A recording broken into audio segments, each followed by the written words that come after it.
Welcome everyone. Welcome to those online and to everyone who's in the library to hear this very important talk. I'm Jenny Stewart, President of Humanists Victoria, for those who don't know me. And I'd just like to alert you to the fact that we're going to be recording proceedings this evening. So if you do not wish to have your presence visualized, please turn your camera off if you're online. At Baldwin Library, we're meeting on the land of the Wurundjeri Wurrung people, and I would invite all of those who are joining us online to make their own acknowledgement of country and of the traditional owners of this land, the Aboriginal and Torres Strait Islander people. We recognise that First Nations people have cared for country and lived sustainably for millennia, and that we have a great deal to learn from them. We pay our respects to First Nations elders, past and present, and acknowledge that sovereignty of this land was never ceded. So the topic of tonight's talk is the Whistleblower Project, the cost of courage. And Kieran Pender, who's going to speak to us this evening, is a senior lawyer in the Democratic Freedoms team at Human Rights Law Centre. And I thought I'd just remind you that Human Rights Law Centre is a not-for-profit organisation that's independent of the government, and it relies on philanthropy. And in the last couple of years, I've been very pleased that Humanists Victoria has been able to offer some modest support for the projects that they are undertaking, the Charter for Human Rights and, in addition, this Whistleblower Project. Kieran's been fighting to protect whistleblowers, fight secrecy, defend free speech, and prevent mass surveillance. They are the particular things that he's interested in. He graduated with distinction in law from ANU, and he still teaches there.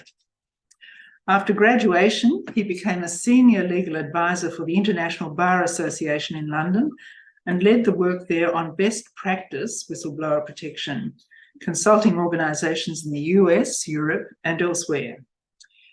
But in addition to his illustrious legal career, he's a writer and a journalist.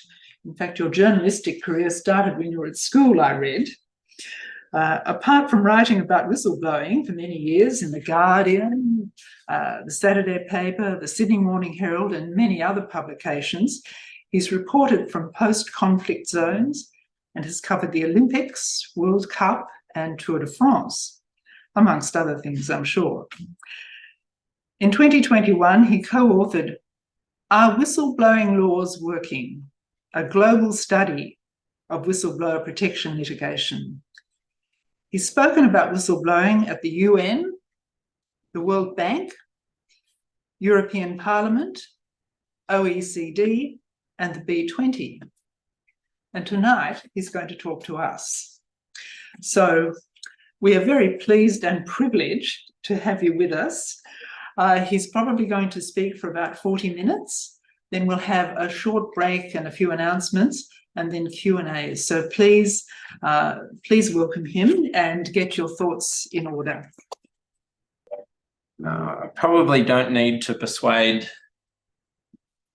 you today, if you've come along, that whistleblowers are important to our democracy and ultimately have the effect of making Australia a better place. But we were very fortunate. We recently published a report called The Cost of Courage, which is available on our website.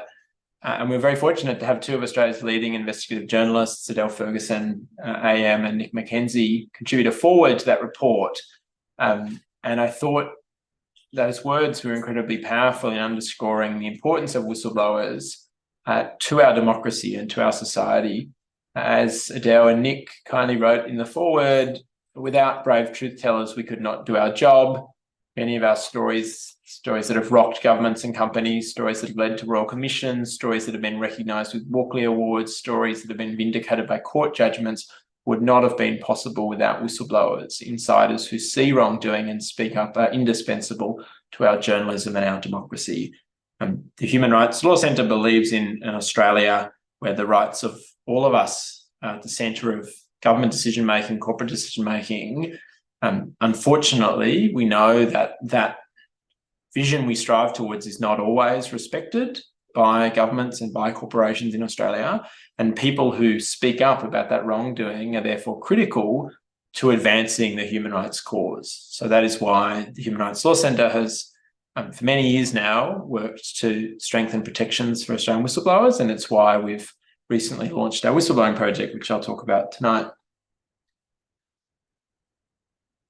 Despite the importance of whistleblowers to our democracy, too many whistleblowers are presently suffering. We know that empirically, work by Griffith University in the landmark Whistling While They Work research shows that as many as 7 or 8 in 10 whistleblowers who speak up at work suffer some form of detriment, ranging from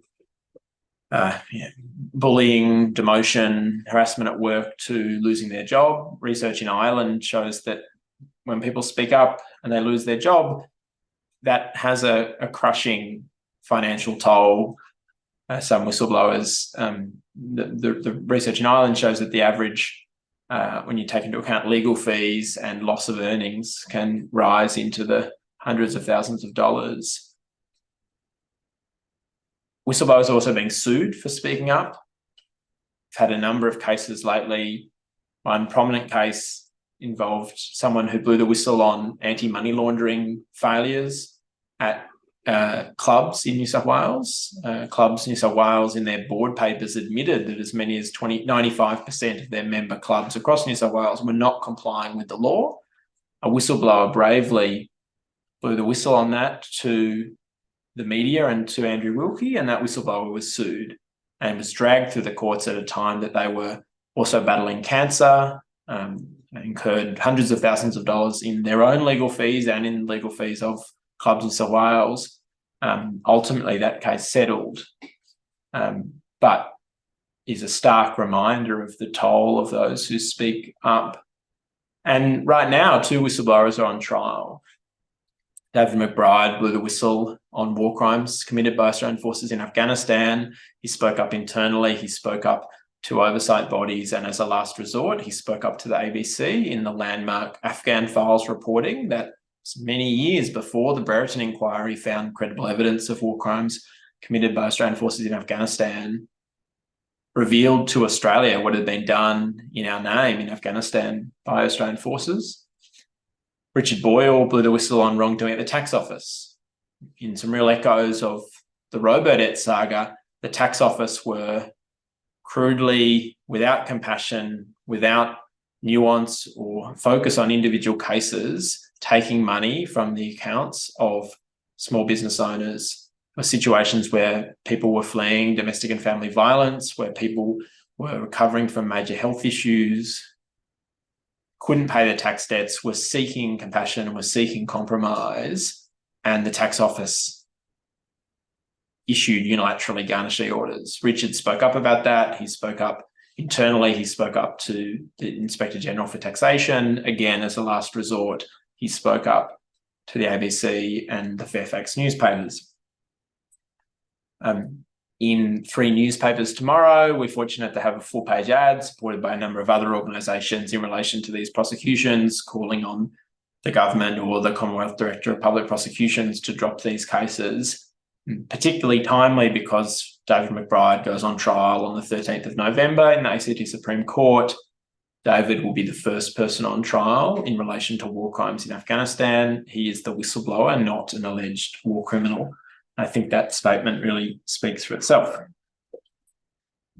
So I wanted to talk today. So I teach at the ANU, and so I'm used to giving lectures about the law to my poor students who have to put up with my lengthy lectures about constitutional law. I'm not going to subject you to that today, but I thought I'd just briefly touch on the legal framework that underpins Australia's whistleblowing laws, why it's not working, and then talk about what the solutions are. I think if we take as our starting point that whistleblowers are good for our democracy and that the current framework isn't working, then it's incumbent on us to think about, well, what do we do to address that? What is the solution to our woes? And I have solutions to offer, I hope. Oh, sorry.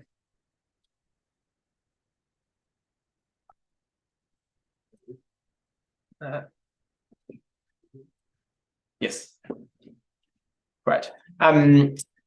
So whistleblowing is an ancient concept.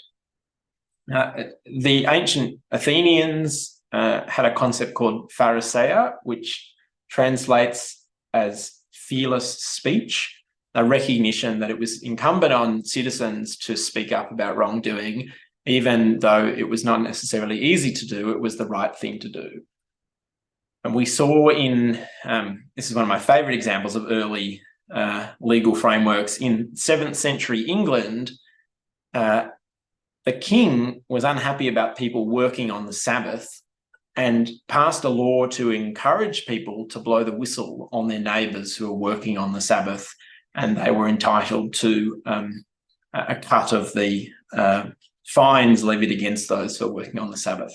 I have a bad habit of working on Sunday. I'm sure my partner would be very happy if such laws still existed.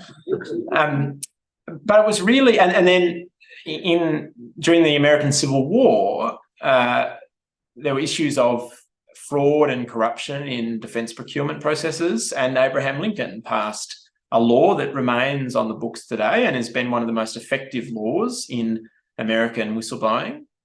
Traces its lineage back to the Civil War. The same law is still in the books, called the False Claims Act, that has subsequently helped the US government recover millions, indeed billions of dollars for the taxpayer, because whistleblowers are empowered to speak up.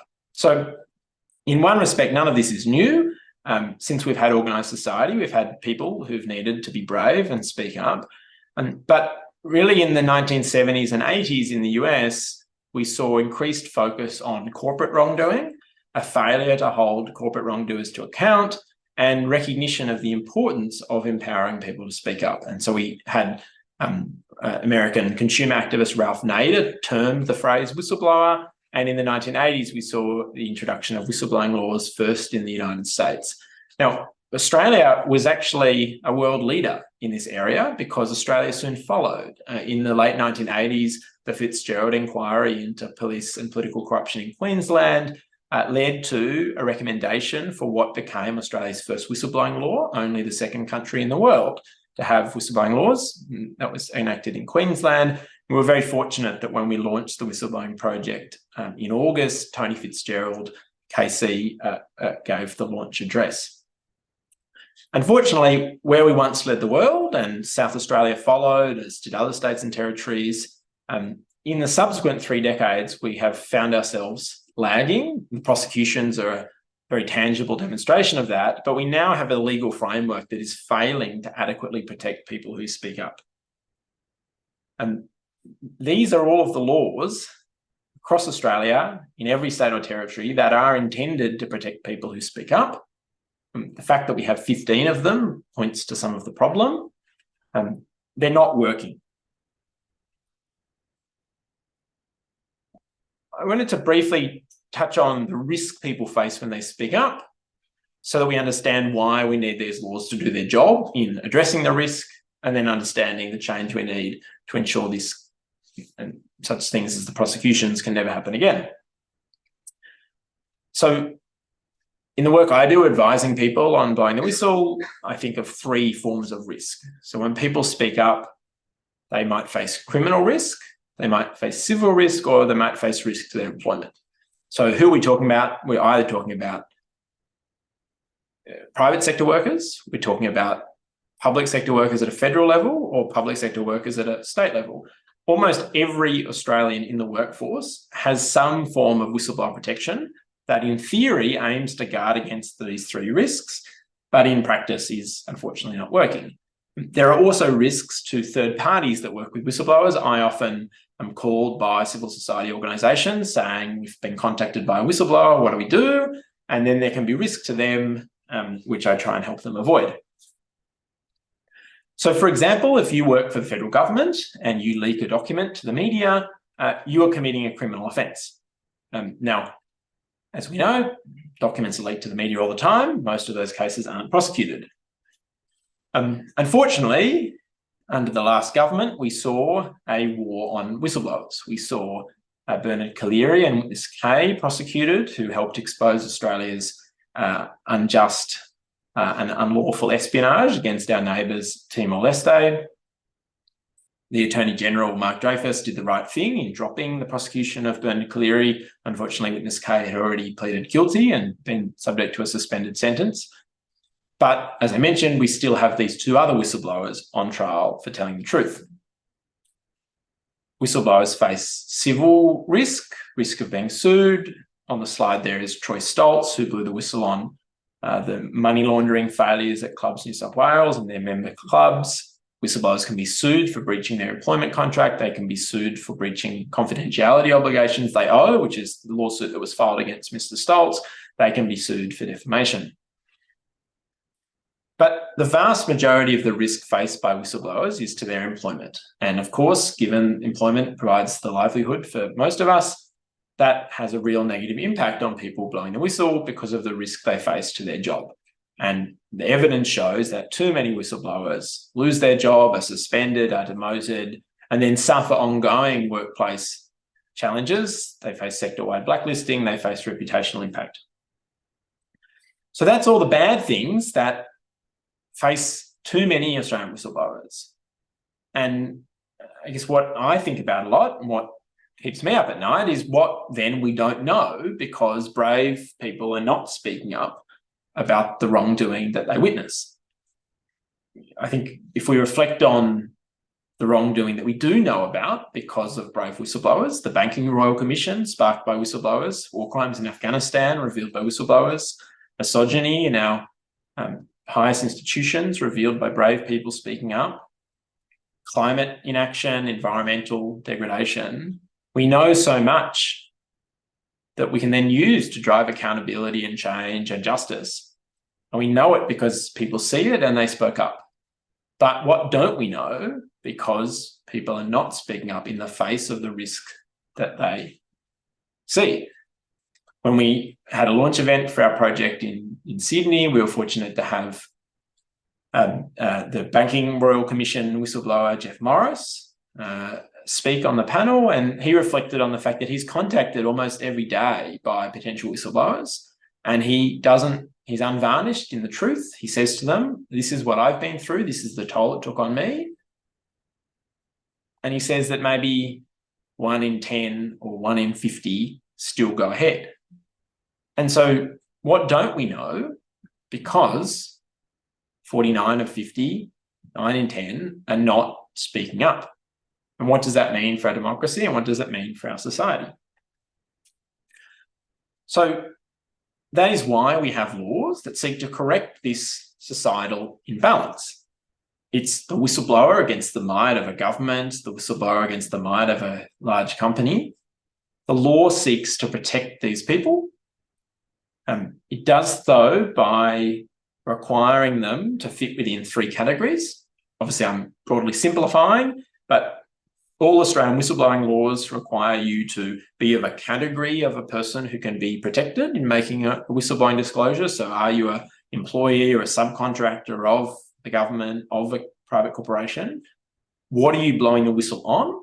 So private sector whistleblowers have to just be blowing a whistle on wrongdoing or an improper state of affairs. Public sector whistleblowing, there's all sorts of different categories of wrongdoing that are articulated. And who are you blowing the whistle to?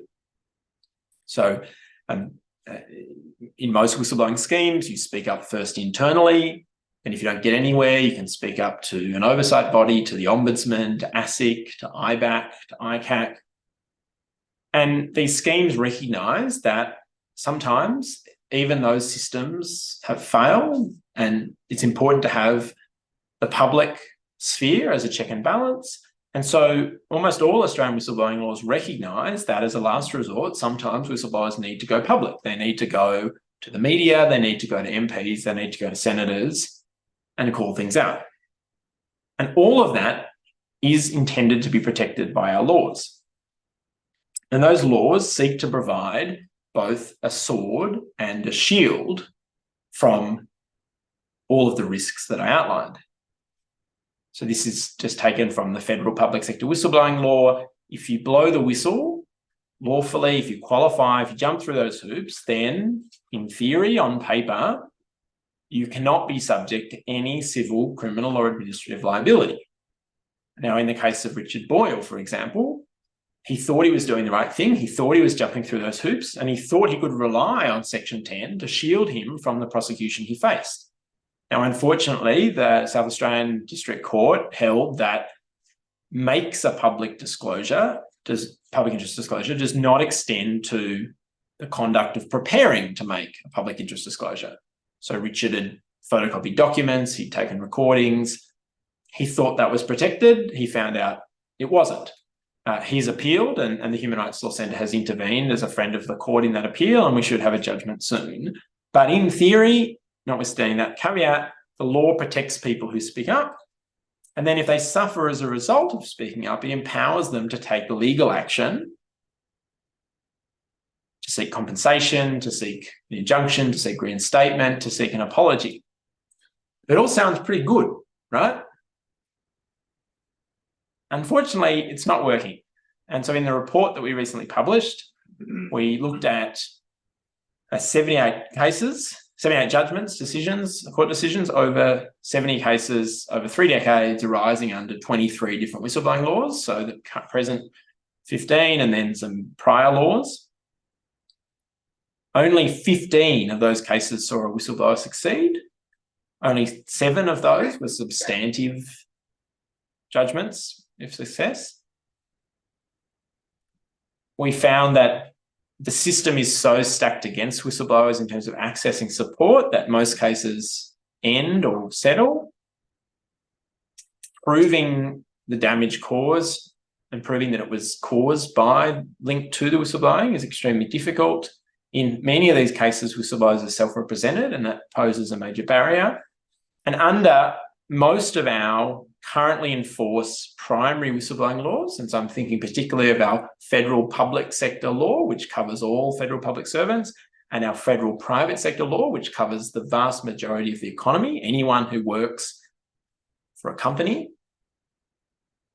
So myself, anyone who works for a non-profit company, any incorporated entity is covered by this law. It's been on the books for over a decade. There hasn't been a single successful case. The law is unfortunately not working.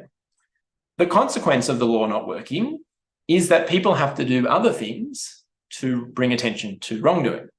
So in recent months, and I've just taken all of these news stories from the last 6 months or so, we're seeing whistleblowers go to MPs and go to senators using the protection that parliamentary privilege offers to expose wrongdoing, to expose kids locked up in youth detention, to expose oil spills and killing of marine life that are covered up by major oil and gas companies, systemic fraud in the coal industry, money laundering allegations against Hillsong.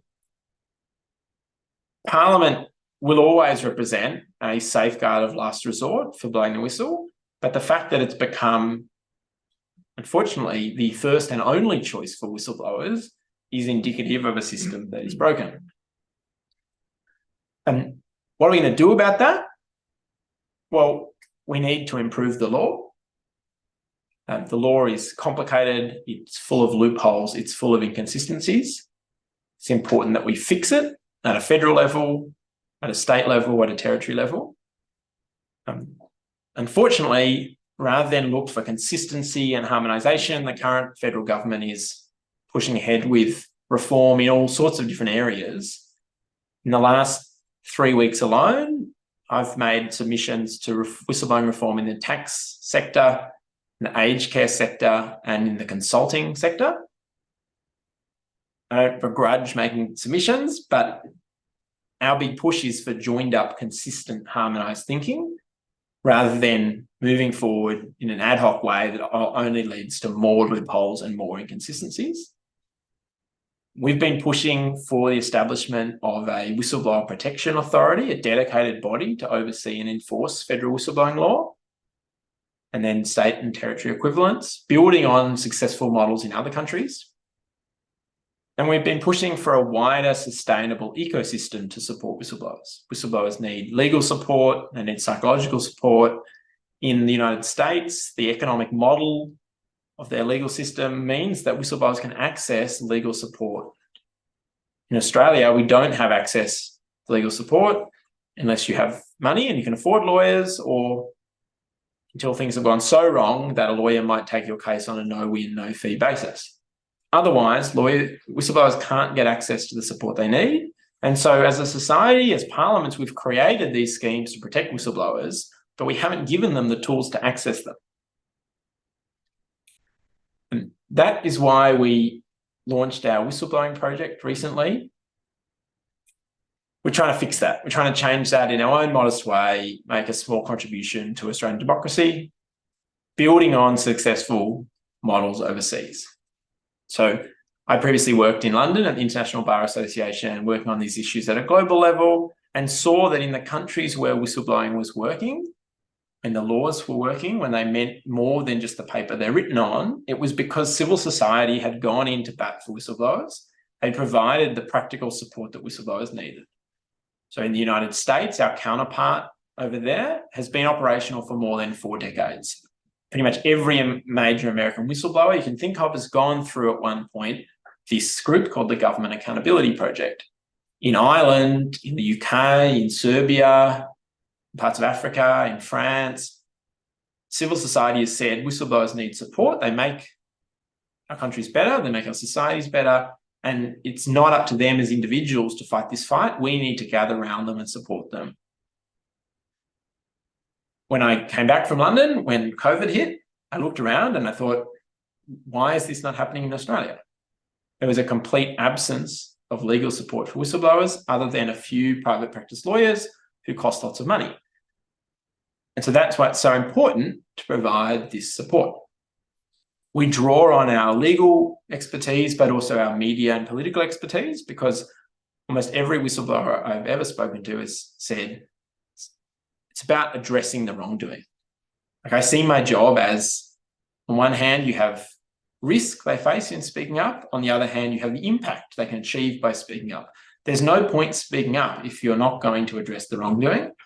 And so my job is to try and find a middle ground, minimize the risk while ensuring that the wrongdoing is addressed.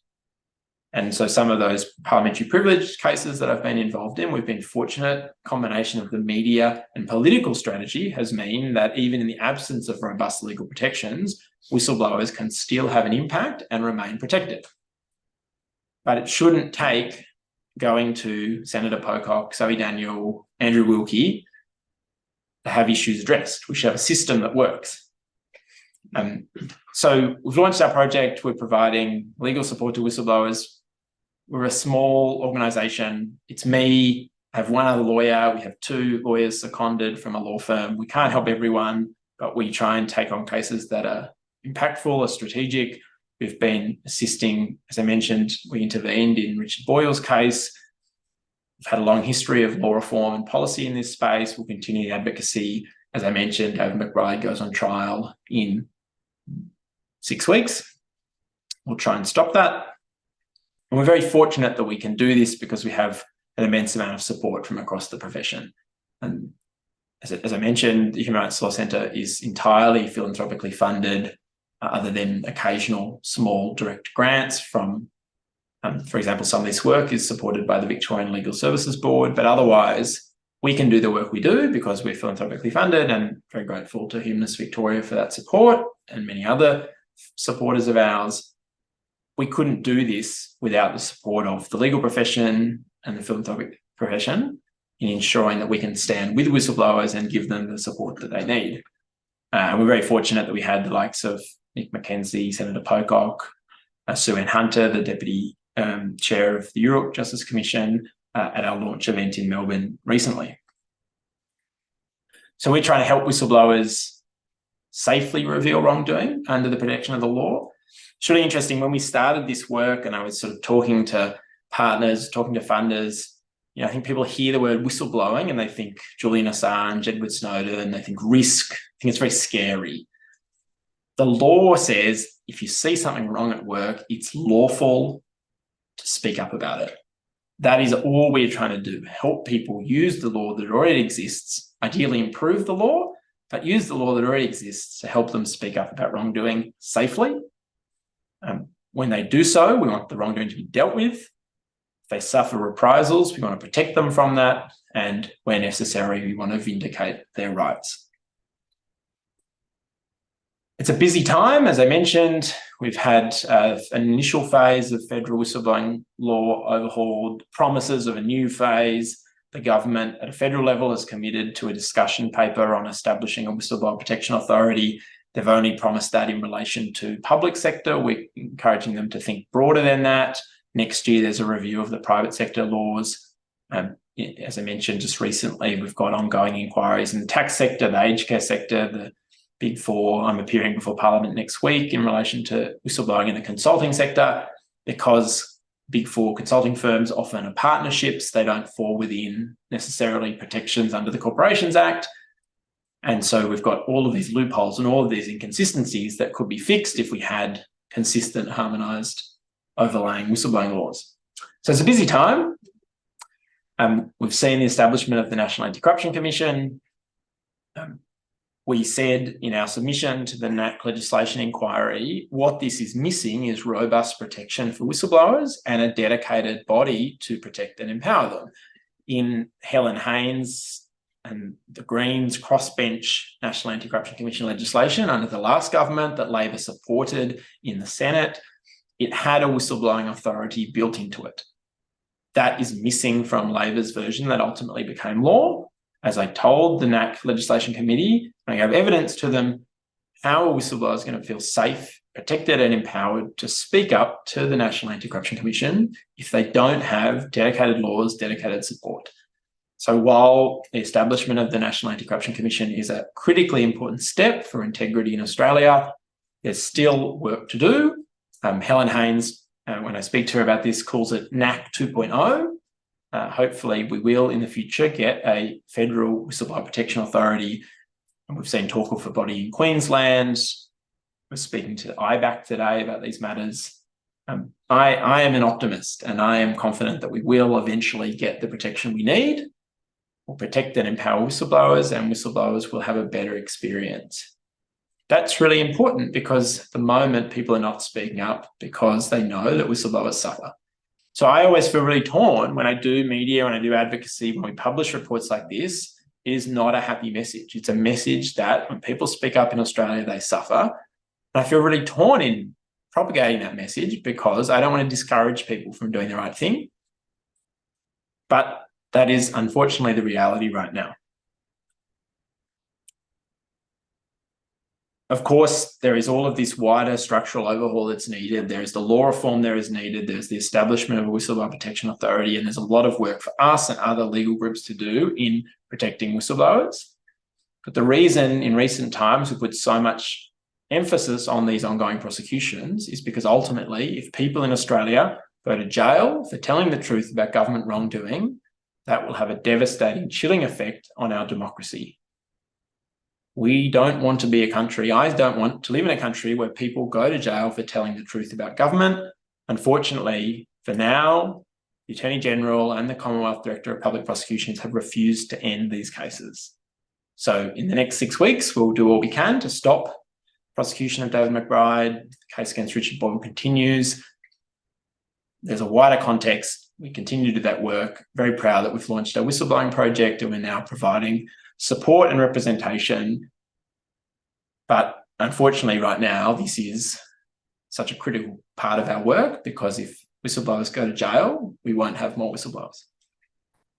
I think that Kieran described the situation in fairly bland legal terms, because the moment you read into these cases, the description of what's at stake is much more florid. And I think the cost of courage as a kind of counterpoint to the whistleblower project is very apt.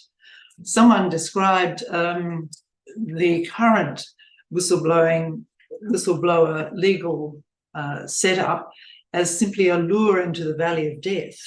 That what's at stake is that your mental health will be ruined, your physical health will suffer, you're likely to become bankrupt, and may well find that your family and personal relationships fall apart.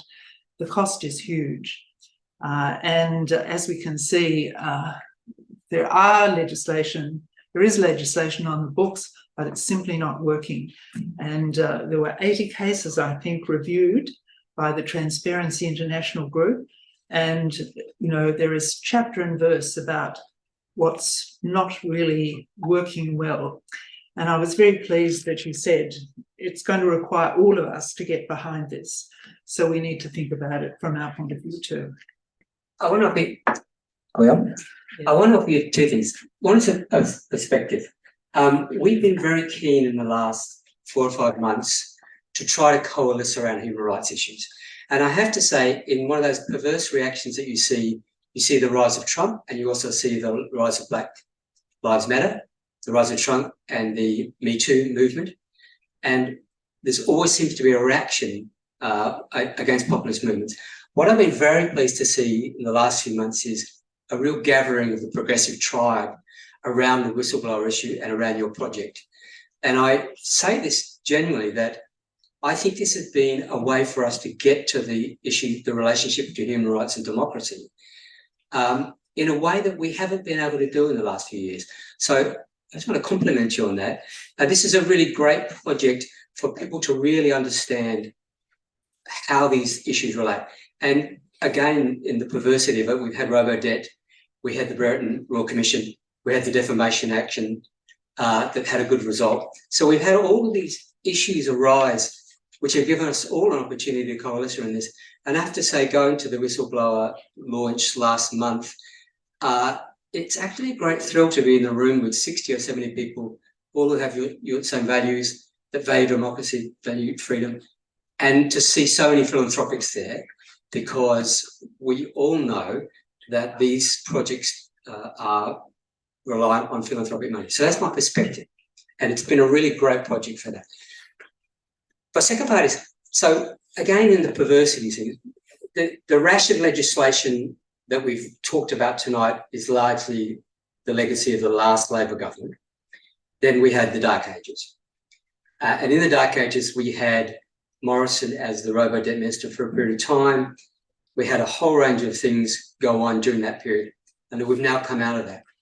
So I offer you an opportunity to give us a positive sense that although the law reform issues are clear and the protection issues are clear, and it is a great disappointment for people like me that the Labor's policy dropped the whistleblower protections when they set up the NAT, because many of us thought, and I was actually a protective disclosure officer in a large public institution once, and that's what we needed, a body that was clear to go to, and there was clear support. So it's a great thing.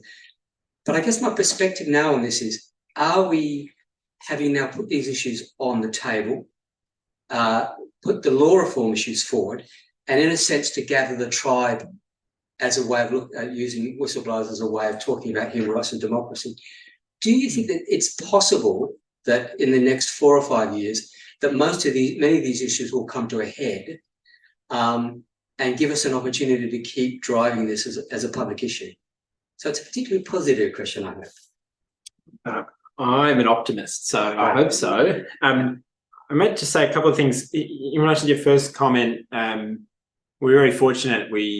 As I mentioned, we've got an ad in several newspapers tomorrow. A couple of weeks ago, we put a similar ad where we had over 70 organisations and individuals sign on to a letter calling for an end to the prosecutions and calling for the protection of whistleblowers, better laws, establishment of whistleblowing body. To me, I think that was a really important step forward. We're very fortunate to gather so many signatories, so many.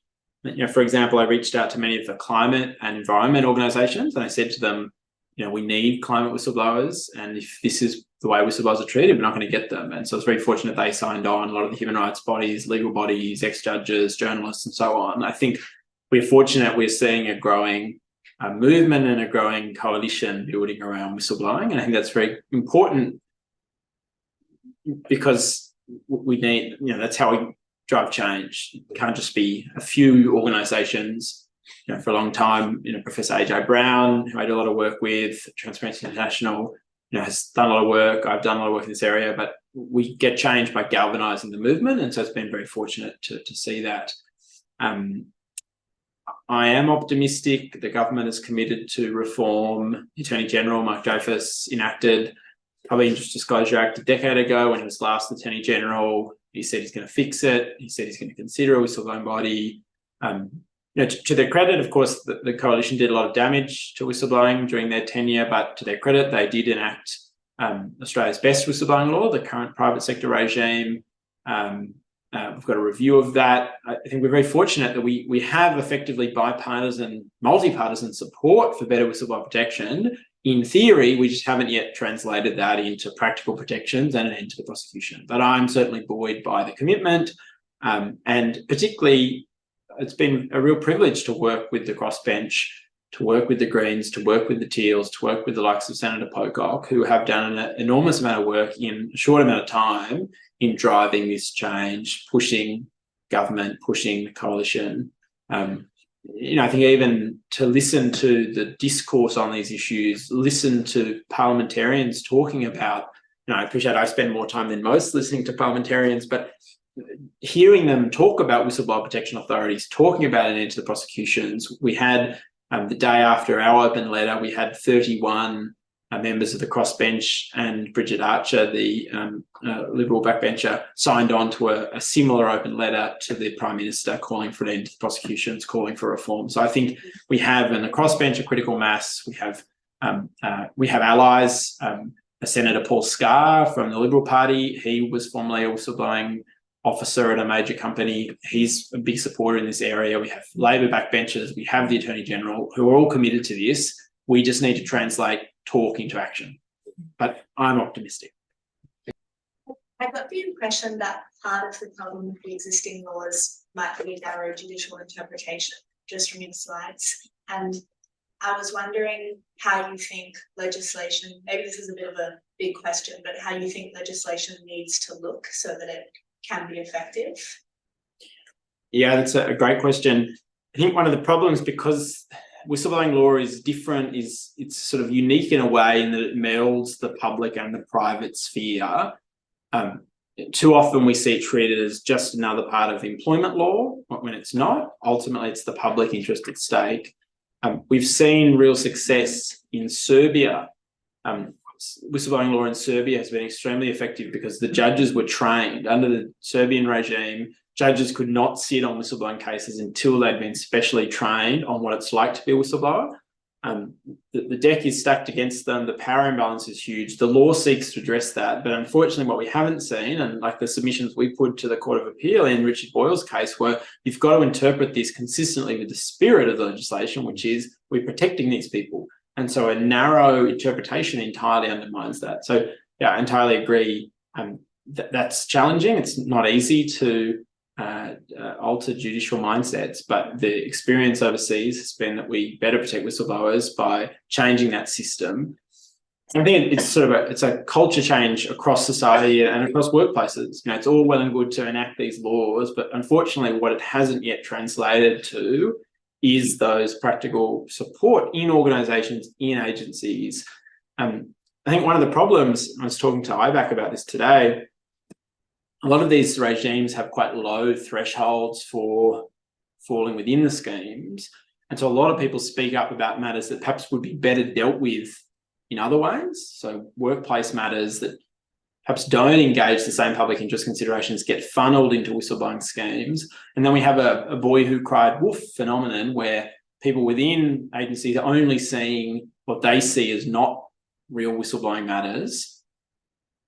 And then when the real whistleblowers come along, they're treated the same way. And so recently, the first phase of federal reform raised the bar slightly. Now, we were nervous, apprehensive. Our submission says we support this, but you've just got to do it right because you don't want to cut people off. But, more interpersonal employment disputes shouldn't be going down this pathway, and getting that balance right, ensuring the system protects those who need protection while it doesn't get overrun with matters that don't necessarily raise the same public interest factors. Like translating that from legal theory to practical reality where whistleblowers being supported is hard. But we'll get there. Joseph, did you want to ask a question? Yes, yeah, sure. I apologize for that. Thank you for your presentation.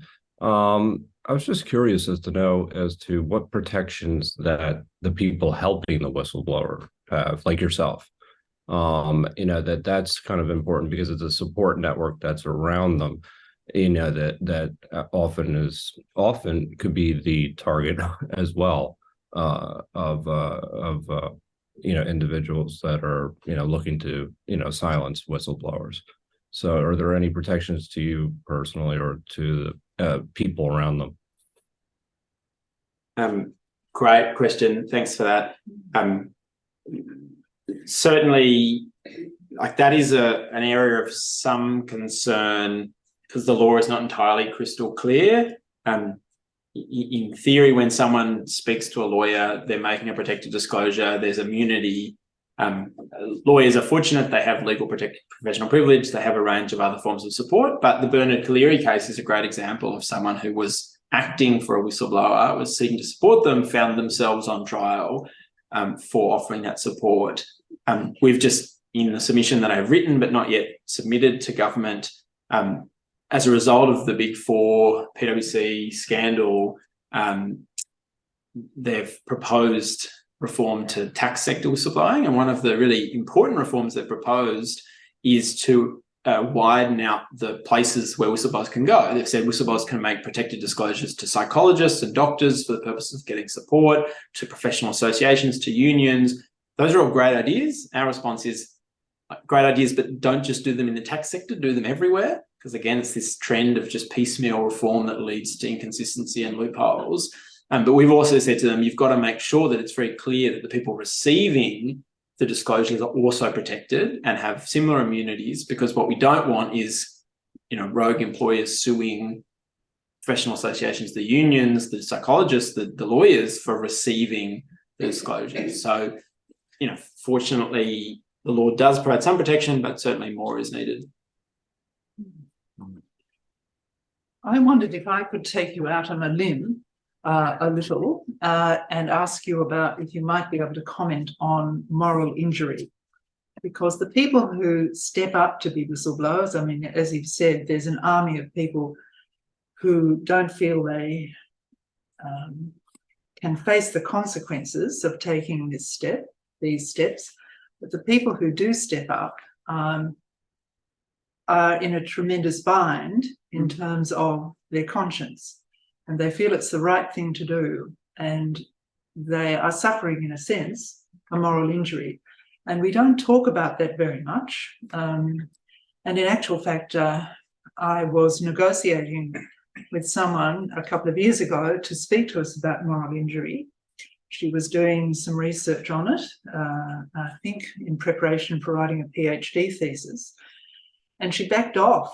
She was doing the research amongst army personnel, and she backed off because she said, I am being so intimidated that I do not want to go public about this.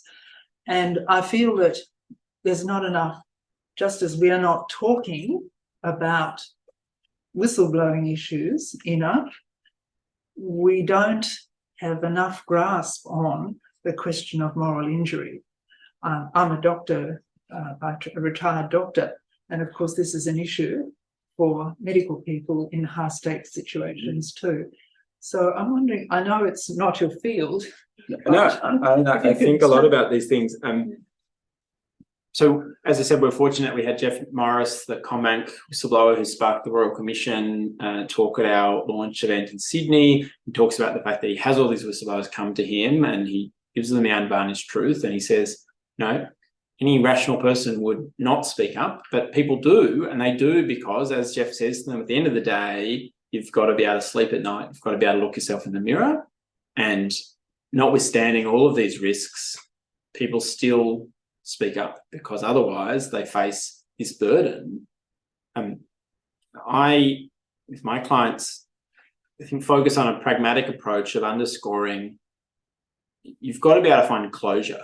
And for different people, that leads to different things.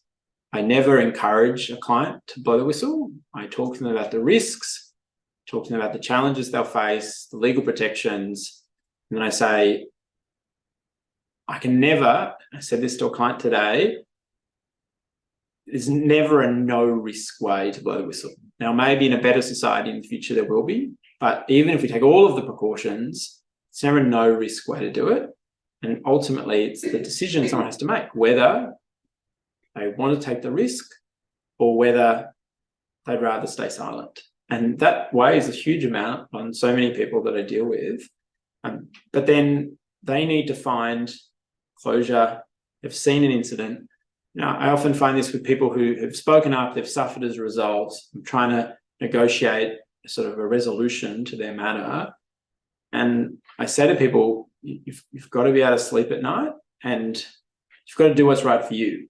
And I think we're very fortunate we have so many brave whistleblowers that have sacrificed a lot personally for the cause. But, it's my job to help them and to encourage them and to empower them. But ultimately, I think you can't expect someone to put, and yeah, that's the sad reality of the system. And, very fortunate that I work with many incredibly brave people whose courage I admire tremendously. But my abiding message to them is you've got to do what's right for you. And for some of them, that's to the public, to speak up. For some of them, it's not. So I think that ultimately only they can make that decision. It's not specifically about whistleblowing really, but it's more about, you said tomorrow there's going to be a full page ad in the newspapers.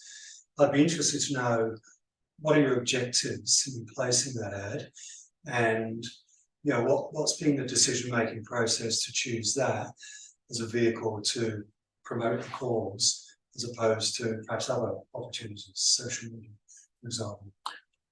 Sure. So we've been fortunate. We're working with a number of other organisations. Former Senator Rex Patrick has set up a new group called the Whistleblower Justice Fund. He was fortunate to receive some philanthropic backing that has enabled us to take steps, including to put that ad in several newspapers.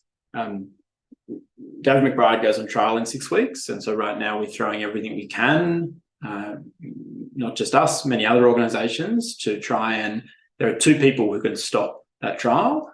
There's the Commonwealth Director of Public Prosecutions and there's Mark Jophas. And so we are one participant in a wider campaign using a range of, we've sought meetings with the attorney, we've had prominent ex-whistleblowers seek meetings with the attorney, we've met with the crossbench, we've had, as I mentioned, 31 crossbenchers write to the attorney and the Prime Minister. We've had distinguished ex-judges, we've had Nick Cowdery, KC, the former New South Wales Director of Public Prosecutions, has come out and said that, as someone who was the DPP in New South Wales for 16 years, he doesn't think it's in the public interest. We're deploying a range of tactics to try and prevent that prosecution going ahead because of what we see as the chilling effect that will have on whistleblowing and the grave injustice that the ongoing prosecution of someone who blew the whistle rather than is a war criminal or a suspected alleged war criminal. We're fortunate we're working with a number of Afghan human rights groups, the Afghan Democracy and Human Rights Organisation. Their executive director is in exile in Canada. He's coming out to Australia next month to speak and advocate on these matters. The prosecution is problematic, because it undermines our democracy and undermines whistleblower protection, but equally as importantly, it distracts from the wider task of accountability for what Australian forces did in Afghanistan. So, yeah, we're fortunate we had not just us, but also particularly Rex Patrick's new advocacy group. We're fortunate to get philanthropic funding that enabled that advertising, but that is one part of a huge amount of work. For several years now, I've been writing columns in every newspaper that'll take it. We've been giving quotes to every journalist that'll listen. Fortunate to have Adele Ferguson do a fantastic piece on 7:30 last week about Richard Boyle. We're doing all we can to try and stop these whistleblowers going to jail. And can I just add that people, if they get the chance, should look up the advert that was on September 12th. 70 prominent Australians, possibly the best list of people I've ever seen. From judges to really important journalists to really great human rights advocates. And again, it goes to this issue that whistleblowers has turned out to be a key issue in actually bringing the nexus of democracy and human rights to the fore in a way that, having seen this stuff for 30 years or so myself, it's been a really impressive effort and it has worked. And I've not seen the presence of an issue like this in the mainstream media, putting aside the progressive media, in the mainstream media for many years. So it's been a fantastically successful campaign. It's really gathered the tribe in a way that I've not seen for a number of years. So it has worked, and my perspective is keep going. We also got a very good deal on the ads. That's good. Yes. So it's 12th of September, look it up. It was in the opening number of newspapers. I was wondering if, in general terms or even specific terms, you might sort of offer us some suggestions as to what we might do. Write to Dreyfus, something else, I don't know. And so maybe just to finish, just reflecting on that question, I guess that is always, for any piece of work that we do, we reflect on what are the best tactics to achieve. And one of the reasons I love working at the Human Rights Law Centre is that we combine litigation, both at a casework level with this whistleblowing work, with strategic work that we do, advocacy, campaigning, coalition building, and law reform policy work. In prior jobs I've worked in, you do one of those. And what I love about this organisation is that we do them all, and we can think very strategically what's the best path to victory. And so, for example, in the reason we intervened in Richard Boyle's case, it's because it's an important legal issue. We can add value. We had one of Australia's leading barristers appear for us pro bono. And then it's part of this wider, we appear in court, we use that as a platform for the wider advocacy piece as well.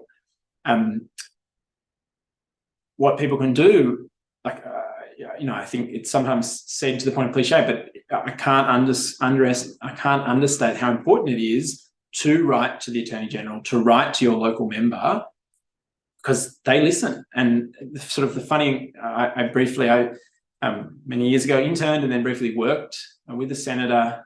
I know what it's like when they get phone calls, when they get emails, when they get letters.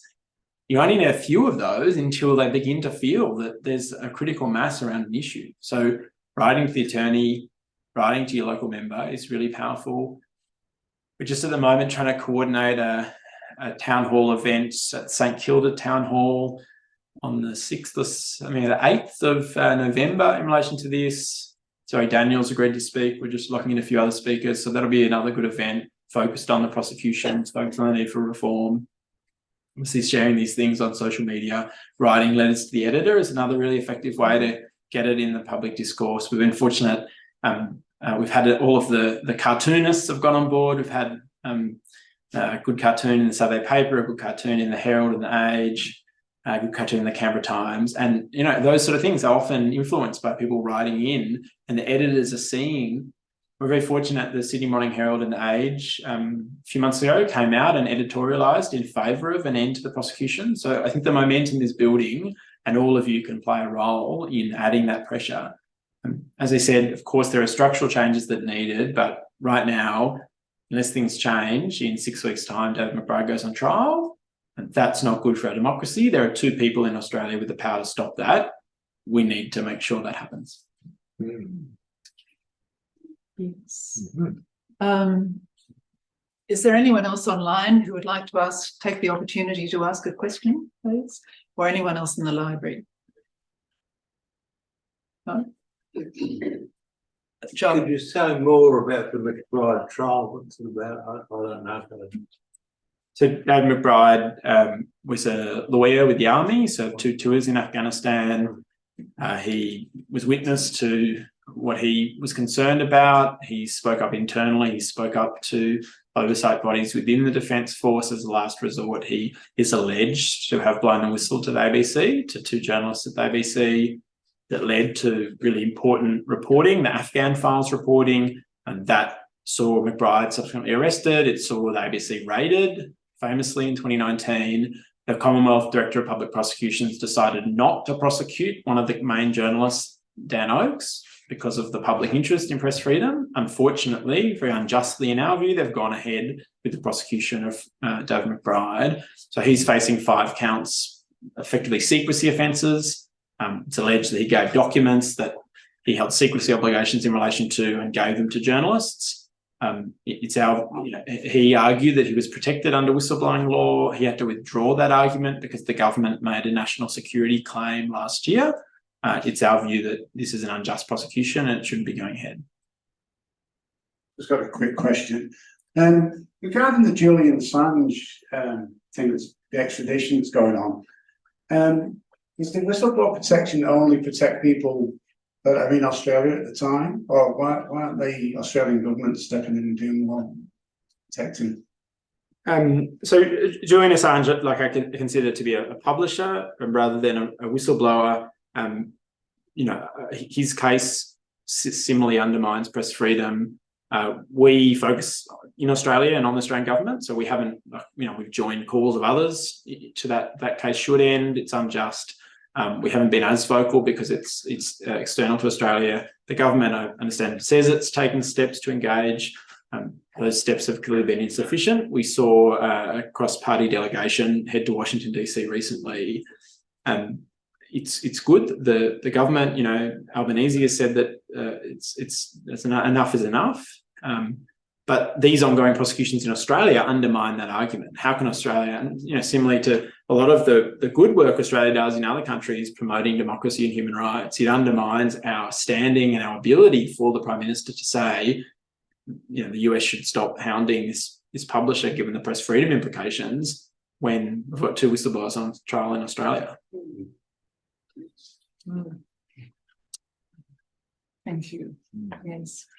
Well, I think it's been very encouraging to hear what the Human Rights Law Centre is setting up. The legal support, the psychological support, and aiming to build an ecosystem. And I think that means that we all need to be part of that. And I think that for many people, they would not really appreciate how ineffective the law is currently in this area. And so I think it's been a marvellous opportunity to hear some of the detail from Kieran.